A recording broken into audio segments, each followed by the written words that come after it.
할렐루야. 오늘은 마태복음 27장 40절의 말씀을 가지고 내가 만일 하나님의 아들이거든 에이히오스 에이톤 데온이라는 제목을 가지고 주신 생명의 양식을 여러분들과 함께 나누는 시간을 시작하도록 하겠습니다. 우리 기독교인들이 자신도 모르는 사이에 당하는 시험들은 어떤 전제 조건하에서 당하는 시험 아닌 시험들입니다. 내가 기독교인이기 때문에 또는 하나님의 자녀요, 하나님은 나의 아버지이시기 때문에 당하는 시험들이 참으로 많습니다. 전자는 그러기 때문에 기독교인인 내가 의무와 책임 등의 할도리를 다해야 한다는 시험이고, 후자는 그러기 때문에 하나님은 내 요구와 목적을 이루어 주셔야 한다는 강요 시험입니다. 그것이 분명히 시험이고 시험거리임에도 불구하고 일반적으로 그런 것을 시험이라 생각하지 않고 당연한 것처럼 여기고 또 그렇게 하고 있습니다. 오늘 본문 말씀 내가 만일 하나님의 아들이거든은 마귀가 광야에서 예수님을 시험할 때 앞에 달았던 전제 조건이었습니다. 더군다나 3번씩이나 말입니다. 그러나 마태복음 27장 40절에 내가 만일 하나님의 아들이거든 마귀의 말이 아닌 십자가 밑을 지나가던 자들과 대제사장들, 서기관들, 장로들이 예수님을 희롱한 말입니다. 적어도 그들은 마귀가 아니었고 고로 시험한 것도 아닙니다. 아니, 어떤 의미로는 당연한 말이기도 합니다. 적어도 하나님의 아들 정도라면 십자가에서 내려올 만해야 하다는 말입니다. 그렇지 않고서야 어떻게 그 대단하고 위대하신 하나님의 아들이라 할 수 있겠느냐. 지금 그들은 그렇게 예수님에게 얘기하고 있는 것입니다. 우리는 십자가를 볼 때 적어도 두 가지 관점에서 볼 줄을 알아야 합니다. 하나는 지금의 우리, 그리고 현대적 입장에서의 관점과, 또 하나 무시할 수 없는 것은 그때 당시의 상황적인 관점을 말이죠. 이등 박문을 죽인 안중근은 영웅이고 케네디를 죽인 오스왈드는 암살범인가? 그것은 나만 보는 관점의 차이일 뿐입니다. 오늘날의 우리 자신들이 그때 당시 십자가 밑을 지나가는 한 소시민이었더라면 우리 역시 머리를 흔들면서 말하기를 당신이 만일 하나님의 아들이거든 십자가에서 내려오라고 했을 것입니다. 만에 하나라도 우리 자신들이 그 현장에 있으면서 그렇게 말했다고 할 것 같으면 우리는 예수, 십자가에 못 박힌 예수를 조롱하고 희롱한 나쁜 놈들이 아닌 마귀인 것입니다. 우리는 마귀로서 광야에서처럼 예수를 시험한 그 무시무시한 장본인 것입니다. 그러나 천망다행스러운 것은 우리가 그때 당시에 태어나지 않고 오늘날 지금 곧 십자가 예수를 우상시하는 지금 이 시대에 태어난 것입니다. 그러면 우리 한번 보겠습니다. 그때 사람들은 십자가 예수를 희롱하며 내가 만일 무엇 하는 식으로 말했기 때문에 나쁜 놈들, 아니 마귀들이었고, 오늘날 우리는 우리 죄를 위해 십자가에 그대로 매달려 있다가 우리 죄를 위해 죽으십시오 하는 우리가 아니며 우리는 그럼으로써 그의 십자가 덕택에 죄사함 받고 구원받아 하나님 자녀가 된 것인가, 그 말입니다. 오늘날 기독교인들이 그때 상지 그 십자가 밑에 있었다면 머리를 흔들며 조롱하는 그들을 향해 뭐라고 삿대질하며 대들었을 것이며, 그들의 조롱에 견디다 못해 자존심 상하신 예수가 십자가 밑에서 내려오려고 꿈틀거리셨다면 그 예수대로 무슨 말로 말렸을까요? 얼마든지 상상해 볼 수가 있습니다. 지금 내려오시면 안 됩니다. 우리 죄는 어떻게 하라고 십자가에서 내려오시려고 그러십니까? 그러면서 십자가 밑에 있는 두 대모대들이 화염병 공방이라도 벌이지 않았을까 상상도 해봅니다. 십자가에 달리신 예수를 향해 환호하며 감사하며 감격해하며 그 일 때문에 하나님께 영광을 돌린 우리는 무엇입니까? 그때 당시 그들은 내가 만일 하나님의 아들이거든 십자가에서 내려오라고 했고, 오늘날 우리는 당신은 하나님의 아들이기 때문에 십자가에서 올라가 달려 죽으십시오 하는 자들이 바로 오늘날 우리들이 아닙니까? 그들이 조롱하는 자들이었다면 우리는 강요하는 자들인가요? 시험하는 자들인가요? 예수가 십자가에 올라가 매달려 죽기를 말입니다. 그가 죽으셨지 우리가 언제 죽기를 강요했는가라고 항변할지 모르나 우리는 현재 그가 십자가에 죽으신 결과적 사실에 대해 감사하고 있는 자들입니다.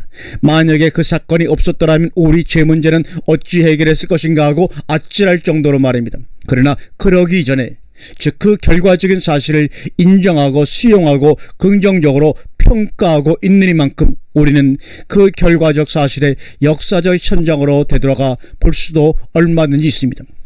오늘날의 대세가 십자가 예수에 대한 긍정적 평가로 기울이기 때문에 우리인 것처럼 그 당시의 대세가 십자가 예수에 대한 부정적 평가로 기울었을 때 우리의 입장이 어땠을까를 말입니다.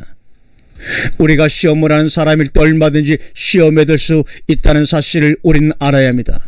우리가 이 십자가 예수를 오늘날의 대세에 따라서 십자가에서 죽기 전까지는 십자가에서 내려올 수 없다고 주장하고 고집하는 시험을 하는 기독교인일 수도 있기 때문입니다. 그때 당시 사람들이 내가 만일 하나님의 아들이거든 십자가에서 내려오라고 시험했을 뿐만 아니라 그렇게 말하는 자신들이 이미 마태복음 4장에 등장한 마귀의 계략에 빠져서 그런 말 하는 줄도 모르면서 시험에 빠져 있는 것처럼 말입니다. 전자는 우익이고 후자는 좌익일 뿐입니다. 전자는 우익시험에 빠졌고 후자는 좌익시험에 빠져 있는 것이 다릅니다. 어차피 시험의 문제가 등장했으니 아울러 십자가 제사함의 문제도 한번 논해보겠습니다. 그때 당시 사람들은 십자가를 거부했기 때문에 제사함은커녕 배나 더 지옥 자식들이 되었고, 반대로 오늘날의 우리들은 십자가를 믿기 때문에 제사함 받아 하나님의 자녀들이 되어 천국에 가게 되었는가 그 말입니다. 여기에 한번 여러분 답을 해보시기 바랍니다. 그때 당시 사람들이 오늘날에 태어나서 유대교인이 아닌 기독교인들이 되었어도 십자가를 거부했을까요? 역시 오늘날의 기독교인들이 그때 당시에 태어나서 기독교인이 아닌 유대교인들이 되어 십자가 밑에서 어떻게 행동하며 말했을까는 보지 않아도 자명합니다. 왜 그렇게 같은 사람들이 시대에 따라 상반된 태도를 취해야 하는가? 그것은 한마디로 시대의 흐름과 대세를 쫓기 때문인 것입니다. 그렇다면 어떤 똑같은 한 사람이 시대가 다름에 따라 제사함이나 구원 여부가 달라질 수도 있단 말인가? 대세가 부정적이기 때문에 사람들 역시 대세를 따라 거부하는 것이 제약이요, 대세가 긍정적이기 때문에 사람들 역시 대세를 따라 긍정적으로 인정하고 믿기 때문에 제사함과 구원을 받은 것인가 하는 말입니다. 그때 당시 사람들은 예수가 십자가에 처참히 매달려 죽어가는 시대에 살았을 뿐이고 오늘날의 우리들은 만왕의 왕이신 영광의 예수, 구름 타고 오시거나 공중으로 둥둥 떠올라 공중 혼인 페스티벌을 베푸실 재림하실 그 예수 시대에 살고 있을 뿐입니다. 그래서 다만 그러기 때문에 그 시대 사람들은 예수를 강도 취급했고 오늘날 우리들은 보물단지처럼 에워싸고 있을 뿐입니다. 재판정으로 끌려가는 예수가 오직 처참하게 보였으면 가룟 유다는 그만두고라도 수제자 베드로 교황까지도 배신하고 저주하며 뒤돌아서 버렸을까? 그때 상황의 정반대 현상일 뿐입니다. 대세를 따라서 말이죠. 달라진 것이 무엇입니까? 그때는 희롱했고 지금은 열광하는 것 이외에는 여러분 달라진 것이 무엇이 있습니까? 중요한 것은 사람들의 그런 희롱이나 열광하고 주님하고 무슨 상관이 있느냐는 말입니다. 아무 상관이 없어요. 그때 당시는 그들의 희롱 때문에 씁쓸해 하셨고 지금은 영광하는 우리들 때문에 빙그레 하시는가? 정말 그렇다고 여러분 생각을 하시는지요? 그분은 그때 당시에만 십자가에 매달려 죽으셨고 오늘날은 십자가 사건 일어나지 않고 이제 에임하고 앉아서 영광만 받으시는 주님이신가 그 말입니다. 그때 당시 유대교 천지에서 주님의 존재가치와 오늘날의 기독교 천지에서 주님의 존재가치가 어떻게 달라졌는가 한번 곰곰이 생각해 보세요. 그때 당시 유대교와 유대교 지도자들의 세상이었던 것처럼 오늘날의 기독교와 기독교 지도자들의 세상일 뿐, 그것들이 주님과 무슨 상관이 있으며 주님의 존재가치와 위상이 달라질 게 무엇입니까?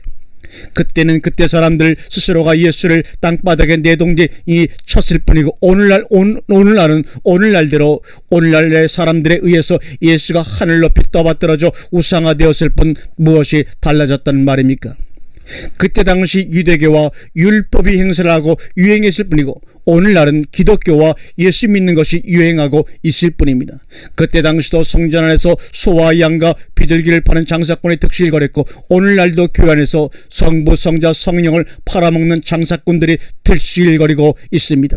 아무리 지독한 경제 불황에서도 교회 사업만큼은 영향을 받지 않고 일반 서점들은 쭈그러들고 망해가도 기독교 서점만큼은 반대로 확장되고 흥청거립니다. 이러한 형상은 바로 기독교 천지화되어지고 있다는 한 단편적인 증거일 뿐입니다. 그것과 주님과의 어떤 관계성이 있느냐 하는 것입니다. 세계가 기독교화 되어지는 그것이 반드시 주님에게 옳은 것이요 합당한 것이며 기뻐하신 일인가 생각을 해봐야 합니다. 예수님 당시 유대교 천주화된 것이 반드시 유대교의 하나님께서 원하시고 기뻐하시고 계획하신 뜻대로 된 것인가 말입니다. 그것이 하나님의 목적 성취였으며 그것이 독생자 예수에 대한 합당한 대우를 한 것인가? 그들이 예수에 대하였던 일 자체가 하나님을 위하여라고 강변을 하고 있습니다. 오늘날 기독교는 하나님을 위하여, 예수 그리스도를 위하여, 그리고 성령님을 위하여 이렇게 하는 것이 합당한 대우이며 그것은 과연 하나님 자신이나 예수 그리스도 자신이나 성령님 자신이 원하시고 기뻐하시는 뜻의 성취요 목적의 이름인가 제가 여러분에게 묻고 싶습니다. 성경 역사가 예수님 당시의 유대교 실상을 낱낱이 고발하고 있듯이 기독교 역사가 중세 천주교의 실상을 낱낱이 고발하고 있듯이 먼 훗날 21세기 한국교회를 비롯한 세계 기독교 실상을 낱낱이 고발할 것입니다.